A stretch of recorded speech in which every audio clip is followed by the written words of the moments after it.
Hello friends, आपका फिर से एक बार स्वागत है हमारी यूट्यूब फैमिली में। जैसे कि दोस्तों आप जानते हैं जी, मेरा नाम रोहित कुमार है और मेरे को 12 साल का एक्सपीरियंस है और मैं दोस्तों माइक्रोसॉफ्ट सर्वर पर आपको ट्रेनिंग प्रोवाइड कराता हूं। तो दोस्तों आज मैं आपके लिए लेके आ गया हूं बिल्कुल नई नई टेक्नोलॉजी के ऊपर, जो कि माइक्रोसॉफ्ट ने, जैसे कि आप पता ही है जी, आप सभी जानते हैं कि माइक्रोसॉफ्ट ने जो है अभी सर्वर 2022 को लॉन्च किया है। तो दोस्तों हमने जो है ना सोचा जी, हम क्यों ना एक सर्वर 2022 के ऊपर एक वीडियो बनाएं ताकि आप लोग भी अच्छे से समझ सकें जी सर्वर 2022 के ऊपर हम डीएनएस को कैसे इंस्टॉल कर सकते हैं, कैसे उसको कॉन्फ़िगर कर सकते हैं। तो दोस्तों इस वीडियो के अंदर हम अपने 8 टॉपिक जो है वो कवर करने वाले हैं। नंबर 1 है जी व्हाट इज डीएनएस, ये डीएनएस सर्वर होता क्या है। और दूसरा है दोस्तों डीएनएस इंस्टॉलेशन जी, सर्वर 2022 के अंदर हम इसको इंस्टॉल कैसे करेंगे। तीसरा पॉइंट है डीएनएस कॉन्फ़िगरेशन, 2022 के अंदर हम डीएनएस को कॉन्फ़िगर कैसे करेंगे। मैनेज डोमेन नेम या जोन नेम हम कैसे उसको मैनेज करेंगे। हम एक कंपनी को कैसे जो है वो डीएनएस के अंदर ऐड करने वाले हैं। How to create a company website, दोस्तों जो है ना हम आपको आज बताएंगे जी आप एक कंपनी की लोकल वेबसाइट कैसे क्रिएट करेंगे और फिर आप उसको डीएनएस से कैसे उसको डिप्लॉय कर सकते हैं।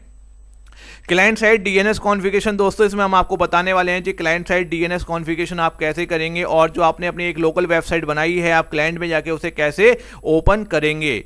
तो चलिए दोस्तों मैं आपको लेके चलता हूं सबसे पहले डीएनएस के ऊपर जी। व्हाट इज डीएनएस होता क्या है आप इसे समझ लीजिएगा। तो DNS stand for domain name system और डोमेन नेम सर्विस। दोस्तों डीएनएस का जो फुल फॉर्म है वो आपका डोमेन नेम सिस्टम या डोमेन नेम सर्विस, दोनों में से आप कुछ भी बोल सकते हैं।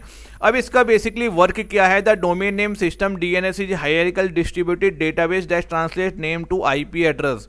दोस्तों ये क्या करता है, नेम को आईपी में और आईपी को नेम में ट्रांसलेट करता है। इसका एक छोटा सा एग्जांपल मैं आपको देता हूं। जैसे कि फॉर एग्जांपल दोस्तों आप सभी लोग जो है वो अपना मोबाइल चलाते हैं और मोबाइल पर आप लोग फेसबुक, यूट्यूब, गूगल, याहू सभी आप ओपन करते हैं। लेकिन दोस्तों आपको जान के हैरानी होगी कि किसी भी वेबसाइट का कोई भी नाम नहीं होता। जैसे आप ओपन करते हैं www.google.com, www.facebook.com, ऐसा कुछ भी नहीं होता है। एक्चुअल में जो हमारे कंप्यूटर्स हैं उनके ऊपर जो हमारी वेबसाइट बनी होती है उनका एक अपना आईपी एड्रेस होता है। आईपी एड्रेस आप मान सकते हैं जैसे कि हमारा एक नाम। तो दोस्तों ये एक आईपी एड्रेस होता है। लेकिन जो लोग हैं जो इंटरनेट की दुनिया से नहीं जुड़े हुए हैं या जिन्होंने कभी नेटवर्किंग का कोर्स नहीं किया या जिनको पता नहीं व्हाट इज इंटरनेट या नेटवर्किंग, वो लोग आईपी एड्रेस को याद नहीं रख सकते। लेकिन इंटरनेट की जरूरत तो सभी को है। तो मार्केट में कुछ ऐसा आया है ताकि जो वो लोग जो कि इंटरनेट की दुनिया से कनेक्टेड नहीं हैं या वो लोग नहीं जानते कि भाई इंटरनेट कैसे काम करता है, लेकिन वो इंटरनेट का यूज करते हैं, मतलब कि इनडायरेक्ट वे में वो इंटरनेट का यूज करते हैं, तो वो आईपी एड्रेस के बारे में नहीं जानते हैं।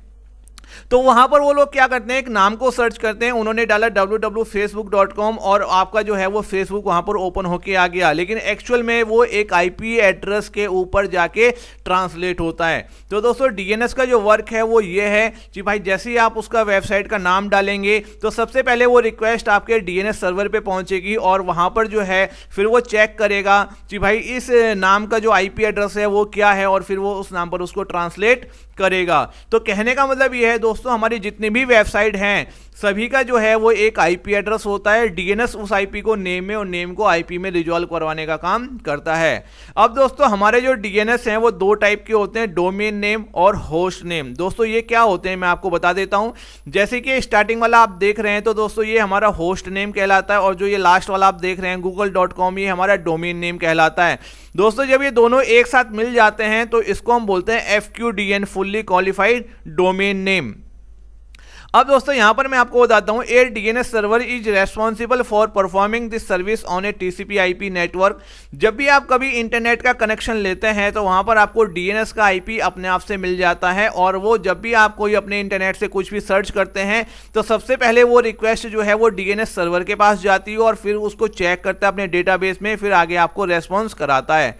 तो DNS is introduced in 1984 prior to using DNS servers name resolution use a static file call the host file. दोस्तों डीएनएस जो है वो 1984 में आया, लेकिन उससे पहले डीएनएस का जो काम है वो एक फाइल करती थी जिसका नाम था आपका होस्ट फाइल।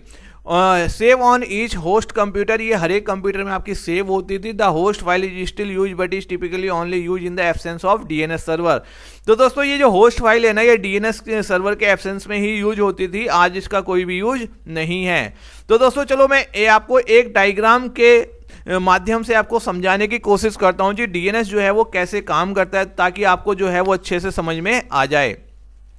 तो यहाँ पर दोस्तों हम अपने नोटपैड पे चलते हैं। तो एक्चुअल में जो है वो डीएनएस किस तरीके से काम करता है वो मैं आपको यहाँ पर समझाने की कोशिश कर रहा हूँ।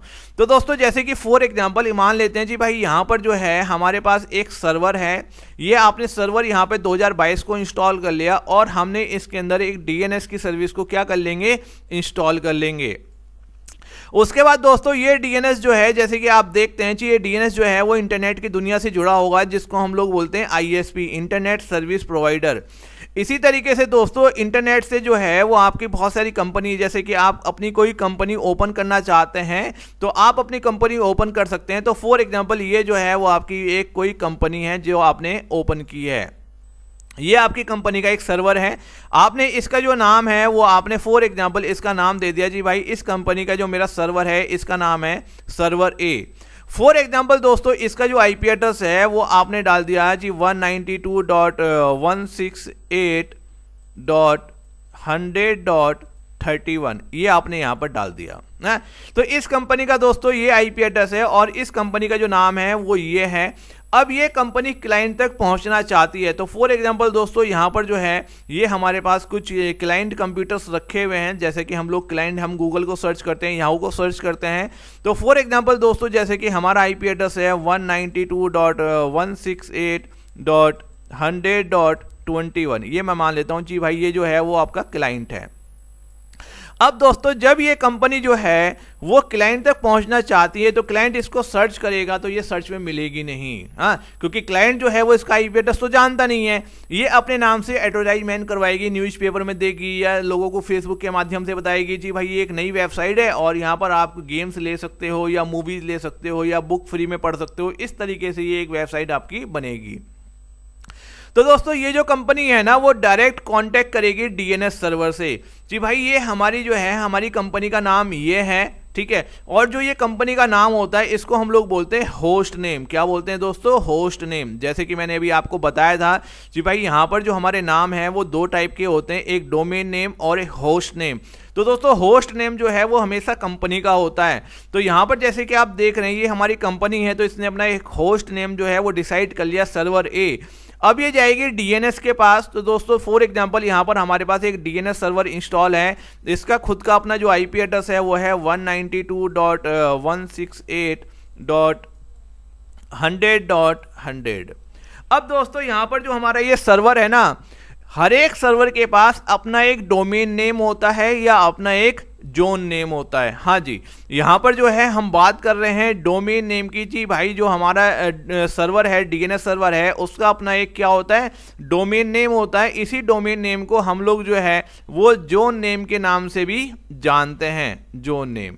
जैसे कि यहाँ पर मैंने आपको दिखाया जी भाई यहाँ पर दो तरीके के नाम है, एक डोमेन नेम, एक होस्ट नेम। तो दोस्तों होस्ट नेम जो है वो कंपनी का होता है और डोमेन नेम जो है वो डोमेन सर्वर का होता है। तो फॉर एग्जांपल दोस्तों हमने जो है वो यहाँ पर अपना एक डोमेन नेम रख लिया जी। फॉर एग्जांपल हमने यहाँ पर रख लिया जी भाई हमारा नाम जो है वो है nitin.com जी भाई, यहाँ पर जो है वो nitin.com हमारे सर्वर का नाम है, डोमेन नेम है।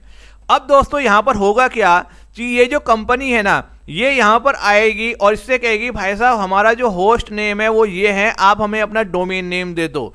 तो डीएनएस सर्वर क्या करेगा, इससे जो है वो पैसे चार्ज करेगा, साल के, 2 साल के, 10 साल के, और इसे जो है वो एक नाम प्रोवाइड करा देगा। तो यहाँ पर ये क्या करेगा दोस्तों जी, यहाँ पर जो है वो अपने डेटाबेस में यहाँ पर ये एक एंट्री कर लेगा और ये किस टाइप से यहाँ पर एंट्री करेगा वो मैं आपको बताता हूँ।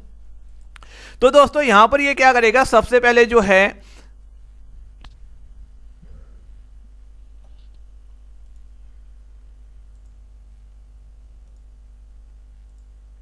अब दोस्तों यहां पर ये एंट्री करेगा और यहां पर ये लिख देगा जैसे कि सर्वर ए डॉट और अपना नाम लिखेगा, डोमेन नेम हो जाएगा nitin.com। और दोस्तों ये रीडायरेक्ट है आपका 192.168.100.31 पर। है ना। तो दोस्तों यहाँ पर जो है जो डीएनएस सर्वर है हमारा, वो क्या करेगा, अपने डेटाबेस में जो है वो एक एंट्री कर लेगा कि भाई सर्वर ए जो है वो ये होस्ट नेम है, एक मैं यहाँ पे शॉर्ट में लिख देता हूँ, ये हमारा होस्ट नेम है, और ये जो है nitin.com ये हमारा एक डोमेन नेम है। ठीक है, जब ये दोनों एक साथ मिल जाएंगे दोस्तों तो ये हो जाएगा FQDN, fully qualified domain name. ठीक है, क्लाइंट जो है वो फुल्ली क्वालिफाइड डोमेन नेम को ही जानते हैं और ये इस आईपी पर जो है वो रजिस्टर्ड है।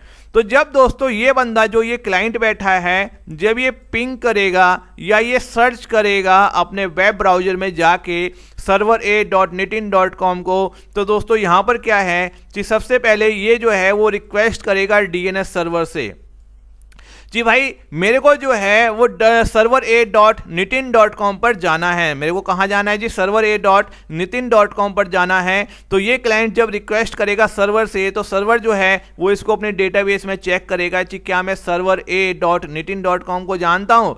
तो सर्वर कहेगा जी हाँ मैं इसको जानता हूँ और ये किस आईपी पर है, ये तो इस आईपी पर है। तो डीएनएस सर्वर फिर इस क्वेरी को जो है दोस्तों वो फॉरवर्ड करा देगा यहाँ पर। ठीक है, तो दोस्तों देखो क्वेरी चली क्लाइंट से कहां पर गई, डीएनएस सर्वर के पास। डीएनएस सर्वर ने उस नेम को चेक करा कि किस आईपी पर रजिस्टर्ड है, फिर डीएनएस को पता चल गया कि ये इस आईपी पर रजिस्टर्ड है और इसने उठा के यहां पे से क्या कर दिया, यहां पर फॉरवर्ड कर दिया। उसके बाद दोस्तों अब यहां से फिर से हमारी रिप्लाई यहां पर आ जाएगा और फिर डीएनएस सर्वर इस रिप्लाई को उठा के जो है वो क्लाइंट को प्रोवाइड करा देगा। तो दोस्तों अगर कहा जाए तो डीएनएस जो है वो एक मीडिएटर है जो कि हमारा नेम को आईपी में और आईपी को नेम में रिजॉल्व करवाता है। क्योंकि दोस्तों लोगों को नहीं पता कि आईपी एड्रेस क्या होता है, लेकिन वो गूगल चलाते हैं, याहू चलाते हैं, तो ये सब क्या है वो डीएनएस की हेल्प से चला पा रहे हैं। अब आप कहेंगे कि हम तो अपने क्लाइंट में कभी भी डीएनएस का आईपी नहीं डालते। तो दोस्तों जब आप इंटरनेट चलाते हैं तो डीएनएस का आईपी आपको अपने आप से मिल जाता है, आपको कुछ भी नहीं करना होता है। चाहे आप मोबाइल में वाईफाई चलाएं या सिम इंटरनेट चलाएं, सारे आईपी एड्रेस डीएनएस के आपके मोबाइल के, लैपटॉप में, मोबाइल में, सब में आपको अपने आप मिल जाते हैं। वो भी हमारा एक प्रैक्टिकल है जो हम नेक्स्ट में आपको करके दिखाएंगे। तो दोस्तों यहाँ पर हमने जो समझा वो हमने समझा जी व्हाट इज डीएनएस, डीएनएस क्या है और किस तरीके से काम करता है। अब चलिए दोस्तों हम आपको लेके चलते हैं अपने सर्वर 2022 पर और अब हम दूसरा स्टेप आपका जो है ना वो कंप्लीट करते हैं जी डीएनएस जो है वो किस तरीके से हम उसको इंस्टॉल कर सकते हैं। तो दोस्तों यहाँ पर जो है ये हमारे पास देख सकते हैं आप जी भाई, यहाँ पर हमारे पास सर्वर है जो कि 2022 है। आप देख सकते हैं विंडोज सर्वर 2022 है और यहाँ पर ये हमारा सर्वर मैनेजर ओपन है। अगर दोस्तों आपका सर्वर मैनेजर यहाँ पे नहीं आ रहा तो आप ये स्टार्ट बटन पर क्लिक करेंगे और यहाँ से आप अपने सर्वर मैनेजर को ओपन कर सकते हैं। अब दोस्तों यहाँ पर जो है ये डैशबोर्ड पर आप रहेंगे, स्टार्टिंग में आपका डैशबोर्ड ही खुला रहता है। अगर आपको इसकी थोड़ी इन्फॉर्मेशन चाहिए तो आप ये लोकल सर्वर पर क्लिक करेंगे, यहाँ पर आपको नाम दिख जाएगा जी भाई सर्वर 2022 है, फायरवॉल ऑन ऑफ यहाँ से आप कर सकते हैं। आईपी एड्रेस जैसे कि आप देख रहे हैं जी 192.168.100.100 है, डायग्राम में भी हमने आपको यही बताया है। अब दोस्तों आपको फिर से यहाँ से डैशबोर्ड पे ही रहना है और यहाँ से अब हमें डीएनएस की जो सर्विस है उसको इंस्टॉल करना है। तो दोस्तों यहाँ से हम क्या करेंगे, ऐड रोल एंड फीचर्स पर क्लिक करेंगे, देन यहाँ से एक बार नेक्स्ट करेंगे। ये डिफ़ॉल्ट सेलेक्ट होता है रोल बेस, देन आप यहाँ से नेक्स्ट करेंगे। अब देखो ये बता रहा है जी भाई हमारे सर्वर का नाम ये है, आईपी एड्रेस ये है और ये माइक्रोसॉफ्ट कंपनी का सर्वर 2022 है। देन हम यहाँ से इसको नेक्स्ट करेंगे। अब देखो दोस्तों यहाँ पर ये इतने रोल हैं, इन सबको आप यूज कर सकते हैं। हम एक एक करके आपको बताएंगे जिनके क्या क्या बेनिफिट्स हैं। तो दोस्तों फिलहाल हम जो है वो इंस्टॉल कर रहे हैं डीएनएस को। तो दोस्तों हम यहाँ से डीएनएस को टिक करते हैं। टिक करते ही हमारे पास आया ऐड रोल एंड फीचर्स का ऑप्शन, हम यहाँ से इसको ऐड फीचर्स कर देते हैं। देन यहाँ से हम इसको नेक्स्ट करते हैं। यहाँ पर हमने फीचर्स में कुछ भी सेलेक्ट नहीं करना है, ठीक है, हमने यहाँ से नेक्स्ट करना है और एक बार और नेक्स्ट कर देना है। अब दोस्तों यहाँ से आपको ये टिक लगाने की जरूरत नहीं है, आप चाहो तो रीस्टार्ट कर सकते हैं, लेकिन रीस्टार्ट की कोई ऐसी यहाँ पर नीड नहीं होती है। आप यहाँ से जो है इसे इंस्टॉल करेंगे। अब ये यहाँ पर कुछ टाइम लेगा और यहाँ तक जो है वो एक आपकी ब्लू कलर की लाइन आ जाएगी और ये आपका देखो यहाँ से इंस्टॉलेशन आपका स्टार्ट हो गया है। यहाँ पर ये लिखा हुआ दिखा देगा जी भाई इंस्टॉलेशन कंप्लीट। अब देखिए दोस्तों यहाँ से जो है वो हमारा डीएनएस ये इंस्टॉल हो गया है, इसने नीचे यहाँ पर दिखा दिया इंस्टॉलेशन सक्सेस। अब दोस्तों आप क्या करेंगे, यहाँ से इसे क्लोज कर देंगे। तो दोस्तों अब आप देखेंगे कि यहाँ पर जो है वो हमारा स्टेप नंबर 2 भी जो है वो कंप्लीट हो गया है जी, हमने इंस्टॉलेशन कर ली है। अब दोस्तों हम इसे करेंगे मैनेज और कॉन्फ़िगर। जी कॉन्फ़िगर कैसे करते हैं और मैनेज जो है वो कैसे करते हैं। तो दोस्तों डीएनएस को कॉन्फ़िगर करने के लिए और मैनेज करने के लिए जो है वो हमें जाना होगा सर्वर के अंदर, और यहाँ पर हमें सर्वर मैनेजर के अंदर ही आपको एक ऑप्शन दिखाई देगा टूल्स का। तो इंस्टॉल होने के बाद आपने कहाँ जाना है जी, टूल्स में जाना है। और टूल्स में जाने के बाद देखो दोस्तों यहाँ पर हमारे पास आ गया डीएनएस। तो हम दोस्तों यहाँ पर डीएनएस पर क्लिक करेंगे। इसके बाद देखो दोस्तों आपका हमारे पास ये डीएनएस मैनेजर ऑप्शन ओपन होके आ गया है। ये हमारा सर्वर 2022 दिखा रहा है, इसे यहाँ से हम ये ओपन करेंगे। अब यहाँ पर देखो दोस्तों हमारे पास ऑप्शन आ रहा है फॉरवर्ड लुकअप जोन, ठीक है। तो दोस्तों अब यहाँ से हम क्या करेंगे, अपने एक डोमेन नेम को या जोन नेम को, जैसे कि हमने यहाँ पर आपको बताया है, हम उसे क्रिएट करेंगे। तो आप देख सकते हैं कि जो हमने आपको डोमेन नेम और जोन नेम बताया है वो हमें अब यहाँ से क्रिएट करना है, जिसका नाम हमने आपको बताया था nitin.com। तो दोस्तों हम यहाँ पर क्या क्या नाम दे सकते हैं ये आपको पता होना चाहिए। तो दोस्तों आप स्टार्टिंग में कोई भी नाम रख सकते हैं, लेकिन उसके एंड में जो है दोस्तों आपको या तो .com लिखना पड़ेगा, ये कंपलसरी है। आप .command नहीं लिख सकते, या दोस्तों आपको जो है वो यहाँ पर .in लिखना पड़ेगा, या दोस्तों यहाँ पर जो है आपको .org लिखना पड़ेगा, या दोस्तों यहाँ पर जो है वो आपको .edu लिखना पड़ेगा, या दोस्तों आपको जो है वो नाम के बाद में यहाँ पर .co और .in भी जो है वो आप यूज कर सकते हैं। तो दोस्तों जैसे कि हम nitin.com दे रहे हैं तो हम nitin.in भी दे सकते हैं, nitin.org भी दे सकते हैं, nitin.edu भी दे सकते हैं, nitin.co.in भी दे सकते हैं। लेकिन दोस्तों अगर आप चाहो जी भाई मैं nitin.kumar दे दूं तो ये पॉसिबल नहीं है, ये आप नहीं दे सकते, वो वर्क नहीं करेगा। तो ये चीज़ बिल्कुल आपको पता होना चाहिए। तो चलिए दोस्तों अब हम क्रिएट करते हैं डोमेन नेम या जोन नेम, एक ही बात है। तो यहाँ पर दोस्तों हम आ गए डीएनएस मैनेजर के अंदर। यहाँ पर फॉरवर्ड लुकअप जोन हमें मिला, हम इसके ऊपर राइट क्लिक करेंगे और यहाँ से न्यू जोन पर जाएंगे। इसके बाद यहाँ से ये हमारा वेलकम कर रहा है, देन हम नेक्स्ट करेंगे। अब देखो दोस्तों यहाँ पर हमें 3 ऑप्शन दे रहा है, प्राइमरी जोन, सेकेंडरी जोन और स्टब जोन। तो दोस्तों प्राइमरी जोन क्या होता है जी, जब हम अपने नेटवर्क में एक पहला डीएनएस सर्वर बना रहे हैं तो वो उसका प्राइमरी सर्वर बनेगा जी भाई, ये पहला डीएनएस सर्वर है। दोस्तों सेकेंडरी क्या होता है, सेकेंडरी होता है प्राइमरी का बैकअप, ठीक है, मतलब कि एक तरीके से जीरोक्स कॉपी कि जो प्राइमरी के अंदर है वही सेकेंडरी के अंदर है। अगर कभी प्राइमरी फेल हो जाए तो सेकेंडरी से जो है वो हमें रिप्लाई मिलता रहे और क्लाइंट के ऊपर कोई भी इफेक्ट ना पड़े, क्लाइंट प्रॉपर तरीके से वर्क करता रहे। तो दोस्तों पहले हम सीखेंगे प्राइमरी और मैं आपको सेकेंडरी भी बताऊंगा। दोस्तों स्टब जो है वो भी एक सेकेंडरी टाइप का ही होता है, तो इसका भी हम प्रैक्टिकल देखेंगे जी स्टब किस तरीके से काम करता है। तो ये हमारा पहला सर्वर है, तो यहाँ पर हम प्राइमरी जोन को सेलेक्ट करेंगे और नेक्स्ट करेंगे। अब देखो दोस्तों जैसे कि मैंने आपको बताया था डोमेन नेम और जोन नेम एक ही चीज़ होती है और उसके लास्ट में नाम के आगे आपको .co.in देना पड़ेगा। तो यहाँ पर देखो फॉर एग्जांपल भी आपको दिखा रखे हैं। तो फॉर एग्जांपल मैंने यहाँ पे माना था nitin.com, तो मैं यहाँ पर अपना nitin.com दे देता हूँ और यहाँ से मैं नेक्स्ट करता हूँ। अब यहाँ से देखो आपने कुछ नहीं छेड़ना है, आपने यहाँ से नेक्स्ट करना है और एक बार और नेक्स्ट करना है और यहाँ से फिनिश कर देना है। तो देखो दोस्तों यहाँ पर जो है वो आपका एक जो है वो डोमेन नेम यहाँ पर हमारा क्रिएट हो चुका है nitin.com। यहाँ पर ये दोस्तों 2 फाइलें अपने आप से क्रिएट हो जाती हैं। SOA स्टार्ट ऑफ अथॉरिटी, इसके बारे में भी हम आपको बताएंगे जी SOA क्या होता है और ये सारी चीज़ें क्या होती हैं, इनका क्या क्या बेनिफिट है, इसके बारे में हम नेक्स्ट वीडियो में बिल्कुल डीप में डिस्कस करेंगे।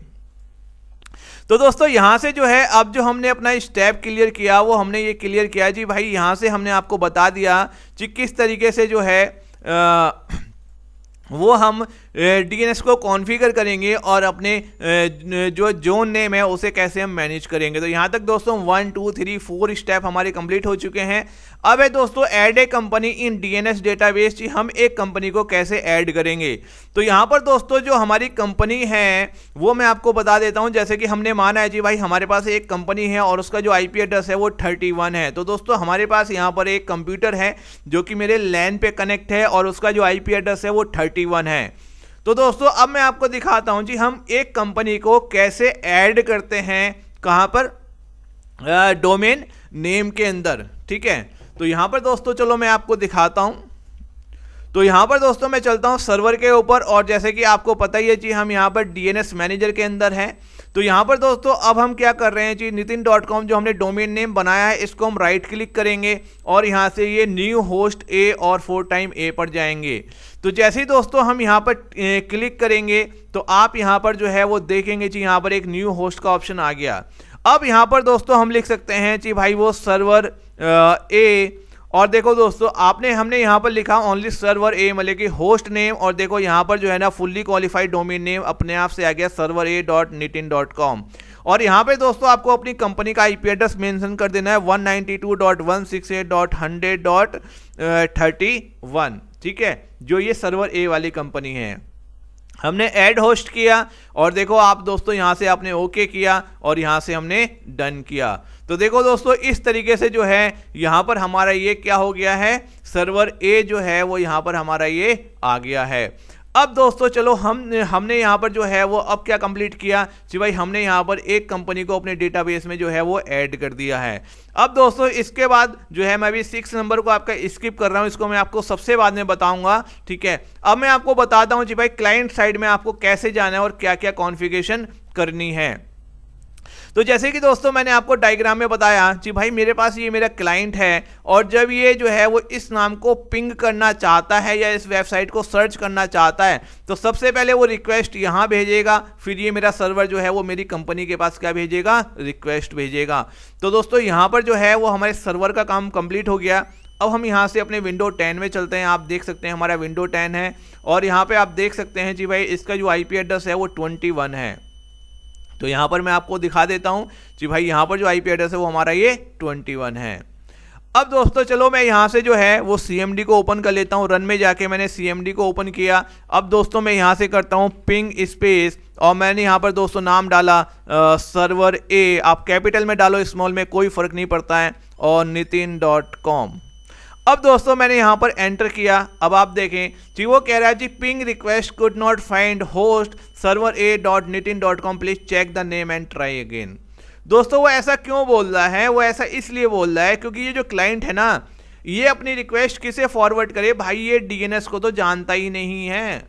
तो दोस्तों हर एक क्लाइंट के जहां पर आप आईपी एड्रेस डालते हैं वहां पर आपको DNS सर्वर का भी आईपी एड्रेस डालना कंपलसरी है। तो दोस्तों जैसे कि आपको पता है जी DNS सर्वर का आईपी एड्रेस 192.168.100.100 है, ताकि जब हम यहाँ पर नाम से पिंग करेंगे या किसी वेबसाइट को ओपन करेंगे तो ये जो क्लाइंट है वो अपनी रिक्वेस्ट DNS सर्वर के पास भेजेगा और DNS सर्वर उसे रिजॉल्व करेगा, सॉल्व करेगा, अपने डेटाबेस में चेक करेगा और उसके ऊपर प्रोसेस करेगा। तो चलो मैं आपको बताता हूं दोस्तों कि क्लाइंट साइड में हम DNS का IP कैसे डालते हैं। तो यहां पर हम चलते हैं क्लाइंट साइड में और दोस्तों हम ये नेटवर्क को राइट क्लिक करके इसकी प्रॉपर्टी चलते हैं। यहां से चेंज एडाप्टर सेटिंग और ये इथरनेट आ रहा है, इसको राइट क्लिक करते हैं और इसकी प्रॉपर्टी जाते हैं।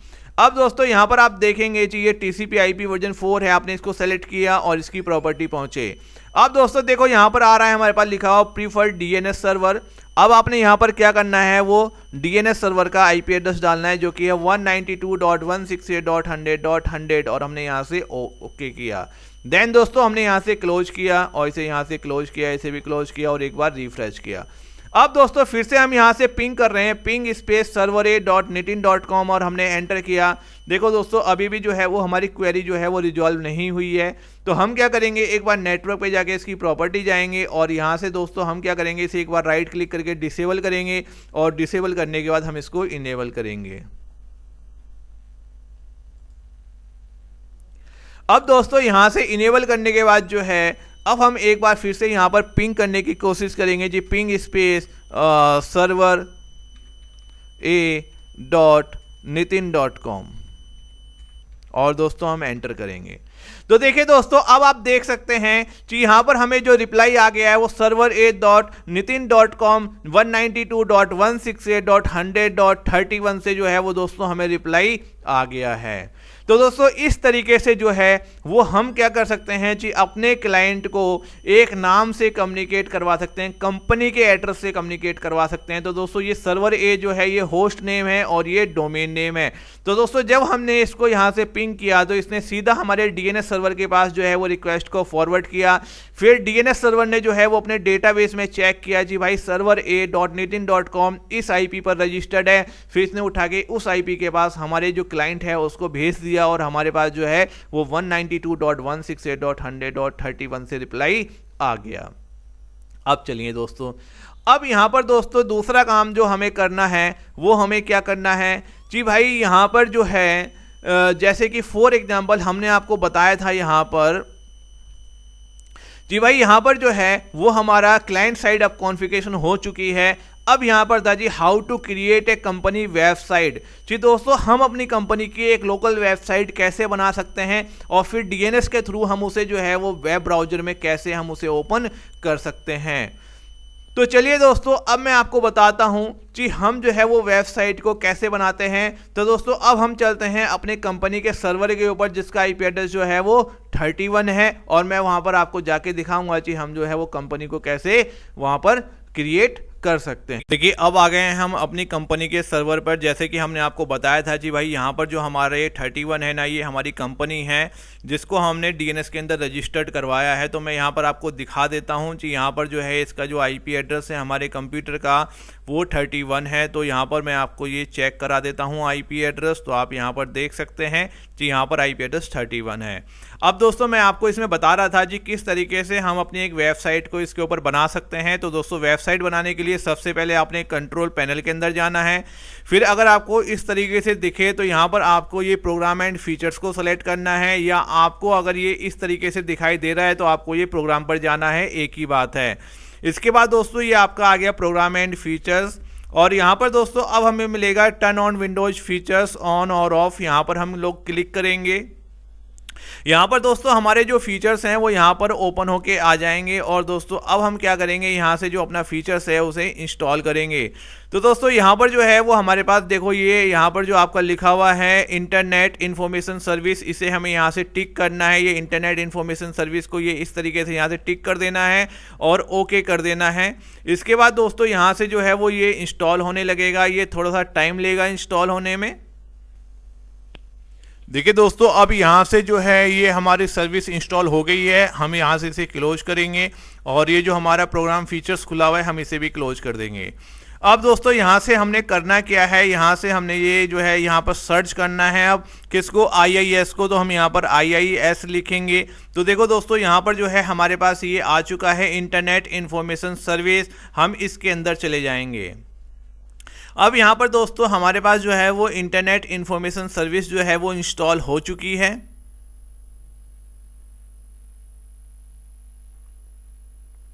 अब दोस्तों आप यहाँ पर देख रहे हैं जी हमारे पास जो है ये सर्विस इंस्टॉल होके आ चुकी है। अब यहाँ पर हम अपनी वेबसाइट को क्रिएट करेंगे।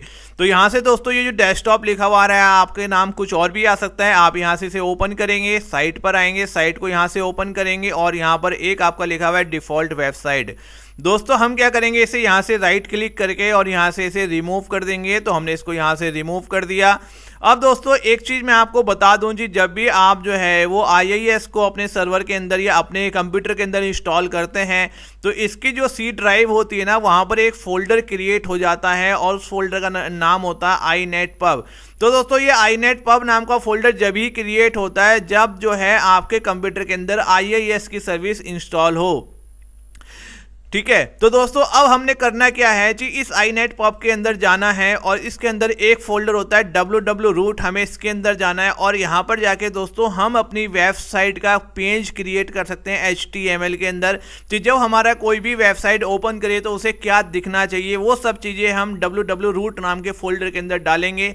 तो अगर दोस्तों आपको HTML आती है, लैंग्वेज HTML आती है, तो आप एक अच्छा सा वेब पेज बना सकते हैं। अगर आपको नहीं आती तो मैं आपको बता दें। अब दोस्तों यहाँ पर जो है वो हमें एक नोटपैड की फ़ाइल बना लेनी है। तो मैं न्यू पर जाता हूँ और यहाँ से जो है वो एक मैं नोटपैड की फ़ाइल बनाता हूँ।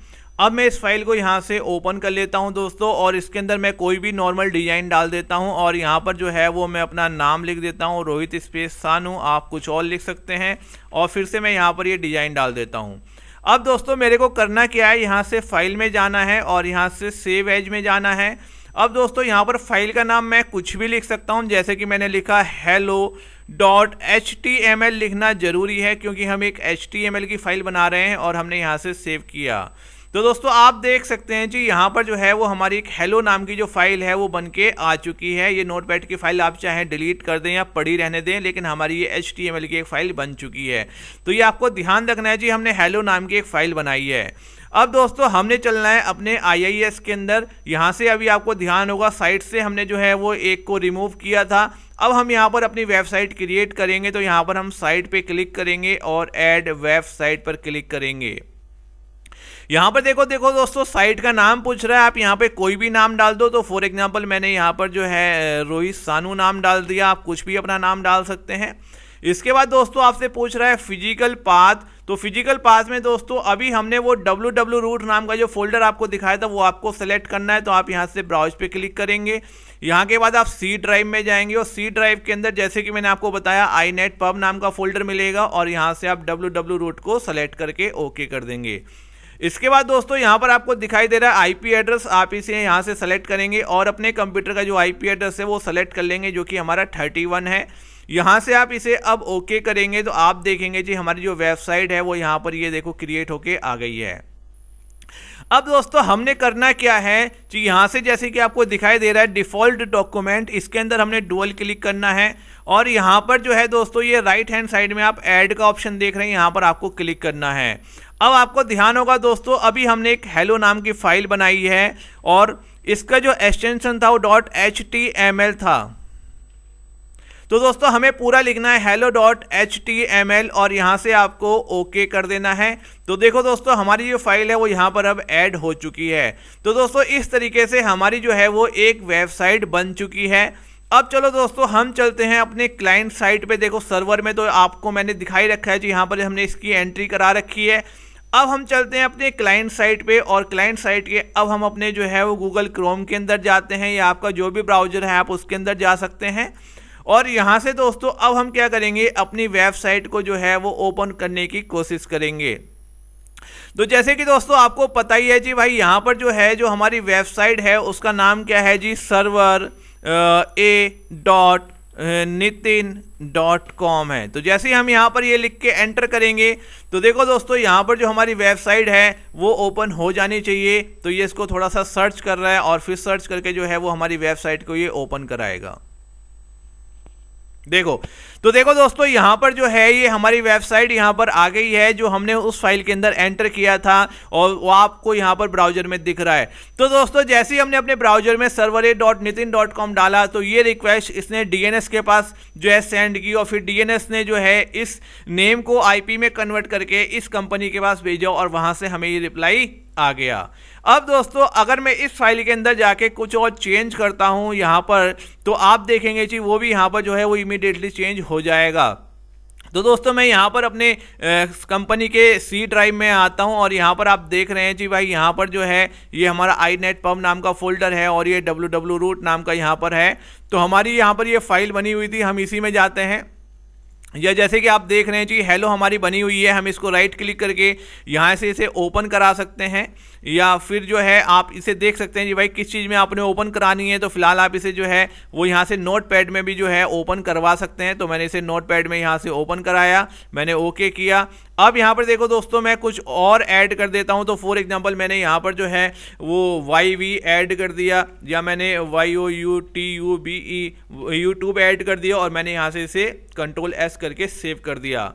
ठीक है, अब मैं इसे यहाँ से एक बार रिफ्रेश कर देता हूँ। अब मैं अपनी IIS पे जाता हूँ और यहाँ से जो है दोस्तों इसे एक बार मैं रिफ्रेश कर देता हूँ। ठीक है, अब चलिए दोस्तों हम लोग चलते हैं अपने क्लाइंट साइट पे। तो ये हमारा यहाँ पर ये रहा क्लाइंट हमारा, ये वेबसाइट हमारी खुली हुई थी।